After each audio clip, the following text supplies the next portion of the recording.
If this video disappears one day, remember, you heard it here first.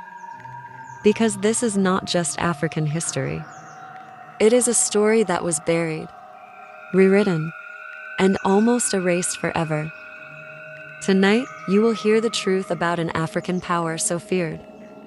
History itself tried to kill it. They told you Africa had no history. No queens. No advanced kingdoms. They said Africa waited for the world to arrive. But that story was designed, not discovered. Because long before Europe learned how to rule itself, Africa had already mastered power, spirituality, warfare, and knowledge.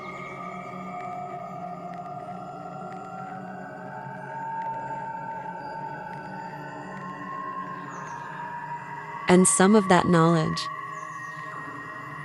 was considered too dangerous to survive. This is one of those stories, a story whispered in Benin forests, hidden in Dahomey traditions, and avoided by colonial historians. They called her many names, the Serpent Queen, before Dahomey became a feared kingdom. The land was wild alive, but the one that survived. Forests breathed. Rivers curved like living beings. And serpents were not feared. They were respected. Among the Fawn people, the serpent was not evil. It was Danaido Huedo, the cosmic serpent believed to hold the world together. The elders said, if Dan ever releases the earth, everything ends. This belief shaped Dahomey power. And then, a child was born. The night she was born, storms split the sky. Thunder rolled without rain. Animals fled the forest. And midwives froze in fear. Because wrapped around the newborn's wrist was a living serpent. It did not bite. It did not flee. It simply watched. The elders said only one thing. She does not belong to us alone. The child was named Dikapo, the one who walks between worlds. As she grew, strange things followed her. Snakes gathered where she slept. Poison never harmed her. And when she spoke to animals, they listened. Dahomey was under threat. Rival kingdoms attacked. Slave raiders circled. War was inevitable. When the king died, the council resisted her rule. A woman, young, silent, but on the night of her coronation, the forest moved.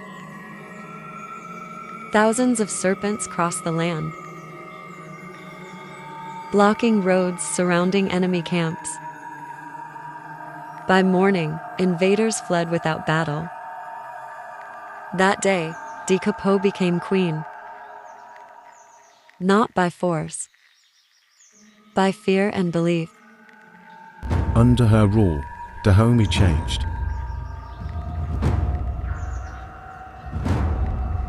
The Agoji, warrior women, were trained not just to fight, but to move like serpents. Silent, precise, unpredictable. Enemies disappeared in the forests. not killed. Taken. Some said the queen commanded living traps. Paths that shifted, roots that moved, shadows that swallowed men. Was it magic?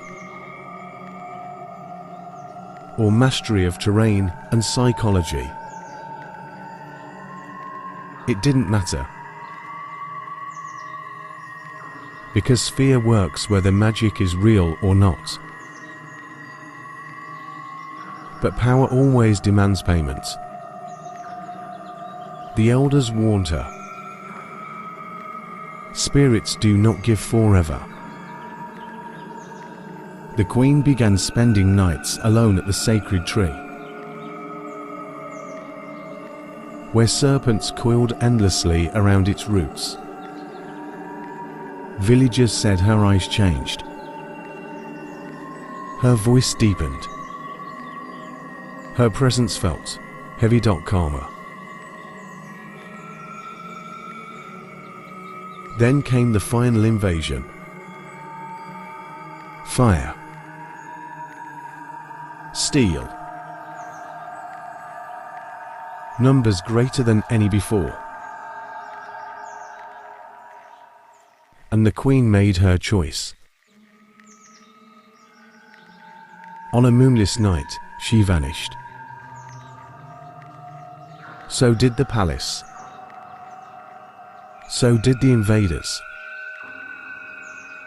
By morning, a new river flowed through the land, twisting like a serpent's body.